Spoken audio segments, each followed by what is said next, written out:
నేను పిఎస్ఎస్ డైరెక్టర్ని మార్తా మోహన్ రెడ్డిని పలివెల గ్రామం మునుగోడు మండలం. ఈ మునుగోడు మండలంలో ఇప్పటివరకు ఇంటర్ కాలేజ్, డిగ్రీ కాలేజ్ లేవనేది మేము విన్నాం, నిజమేనా? నిజమే. మరి ఇంతకు ముందు ఉన్న పార్టీ నేతలు ఎవ్వరు కానీ దాని గురించి కృషి చేయలేదా? చేసిర్రు దానికి తీరా కొట్లాడలేకపోయారు, కొన్ని అనివార్యాలు రాలేకపోయారు.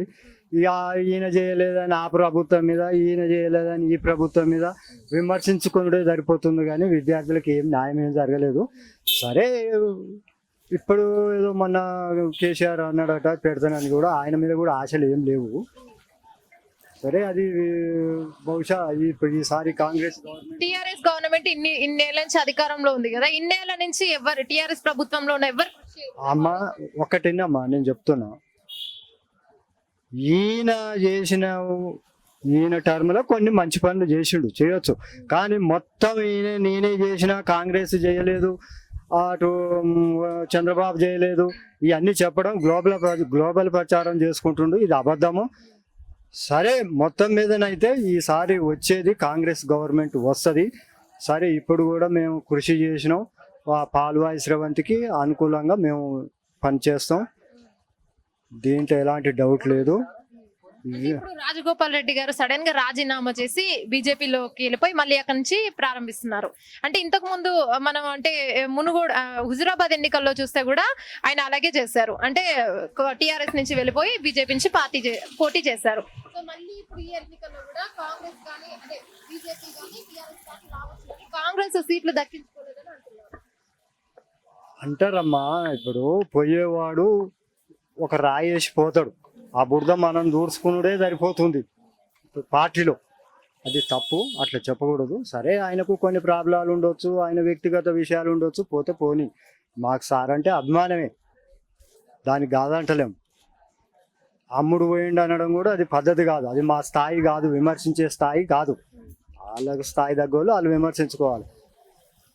పోయినంత మాత్రాన సరే కొంచెం ప్రభావం పడుతుంది పార్టీ మీద, పడదనేది ఏం కాదు. ఆ లోటును మెల్లమెల్లగా పూడ్చుకోవడం జరుగుతుంది, దానికి ఏం బాధ ఏం లేదు. కాంగ్రెస్ కొన్ని ఓట్లకు గెలుస్తుందని ఆశాభావం వ్యక్తం చేస్తుంది. మరి మిగతా పార్టీ వాళ్ళు ఎక్కువ డబ్బులు ఇస్తామని ఆఫర్ ఇస్తే, ఇప్పుడు జనాలు ఇప్పుడు ఒక ఆయన ఉన్నాడు, ఆయన ఎవరు ఎక్కువ డబ్బులు ఇస్తే ఆయన ఓటేస్తాం అంటున్నారు. అది కరెక్టేనమ్మా. ఇప్పుడు ఏంటంటే ఓటుకు రాజగోపాల్ రెడ్డి, కూసుకుంట్ల ప్రభాకర్ రెడ్డి మధ్యన ఆధిపత్యం ఉంటుంది. ఎందుకంటే అధికారం టిఆర్ఎస్, బలమైన వ్యక్తి రాజగోపాల్ రెడ్డి ఉంటుంది. ఉన్న డబ్బులు తీసుకున్న ఆ టైం ఆయన మనిషి ఉన్న వ్యక్తిత్వం బట్టి ఓటు పడితే పడవచ్చు, పక్క పార్టీకి కూడా వేయొచ్చు.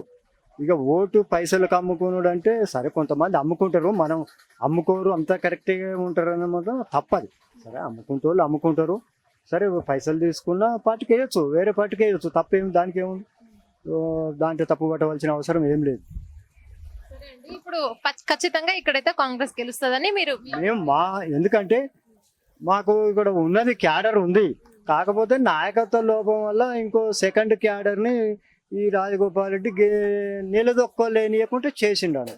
ఎందుకంటే ఈయన కింద ఇంకోటి చేయలేదు, నిలదొక్కోలేకపోవడం వల్ల కొంచెం ఇబ్బంది జరుగుతుంది. కార్యకర్తలకే కానీ నాయకత్వానికే కానీ కొంచెం ఇబ్బందులు ఉన్నాయి. అయినా ఏం కాదు, ఖచ్చితంగా గెలుస్తుంది. హాయ్ ఫ్రెండ్స్, మా టుడే టుమారో యూట్యూబ్ ఛానల్ చూస్తున్నందుకు చాలా థ్యాంక్స్. మరిన్ని లేటెస్ట్ వీడియోస్ కోసం వెంటనే సబ్స్క్రైబ్ చేయండి, అలాగే ఈ బెల్ ని కూడా రింగ్ చేసేయండి. మా నోటిఫికేషన్స్ అన్ని మీ మొబైల్లో వస్తాయి. అలాగే మా వీడియోస్ మీకు నచ్చితే లైక్ చేయండి, షేర్ చేయండి, నచ్చకపోతే కామెంట్ చేయండి.